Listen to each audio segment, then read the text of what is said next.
Hello, friends. It's great to be back with you again. Let us see what Samartha Ramdas Swami has said in his 190th shloka.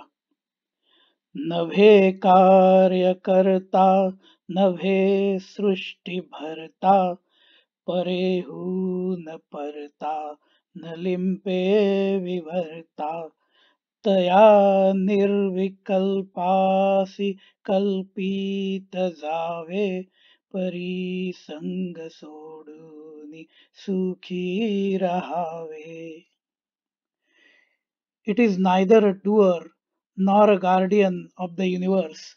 It is transcendental, even beyond the finest of the speech, but does not get covered by the transforming power.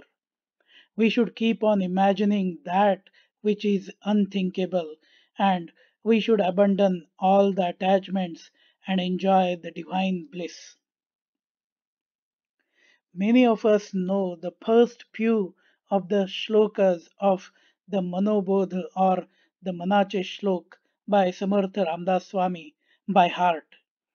But since this compilation is of 205 shlokas, very few of us have really understood or even know the later part of the shlokas. As we have seen until now and will see in next few shlokas, the later part of the shlokas are extremely beautiful and convey the real meaning of the Vedas and the Upanishads. This shloka and the last one are a couple of them which get as close to conveying the meaning of these scriptures as possible.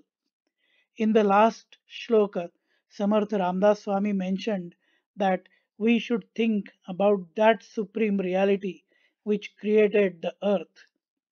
Now, in this shloka, Samartha Ramdas Swami apparently says the exact opposite if we only look at the words. He mentions that the supreme reality, the Brahman, is neither the doer nor creator, nor the protector or guardian of the universe.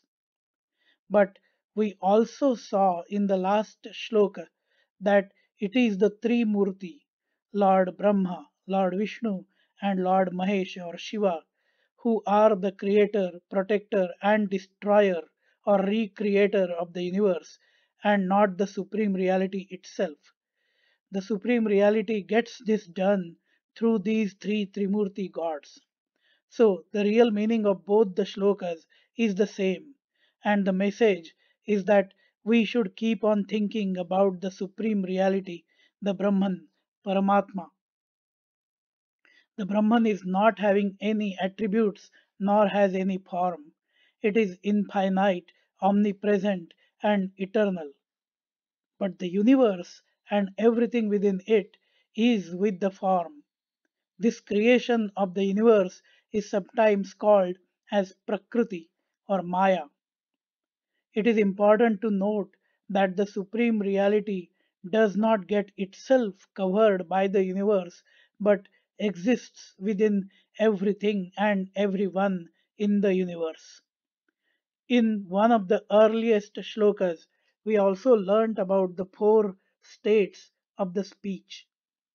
Vaikhari is the most external level of language. It is the speech in the form of words and sentences uttered by the speaker and heard by the listener. Madhyama represents the thinking level of the mind where the thoughts start getting converted into the language. Pashyanti is the finest relative level where there is no distinction between the word and the meaning and there is no temporal sequence. It is the impulse first generated before the mind puts it in the thoughts. Para is the fully unmanifest level of the language beyond Pashyanti.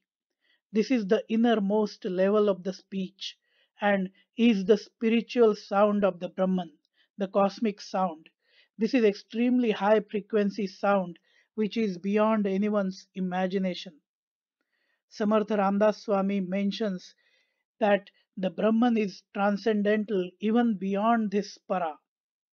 That supreme reality is transcendental and beyond the power of our imaginations.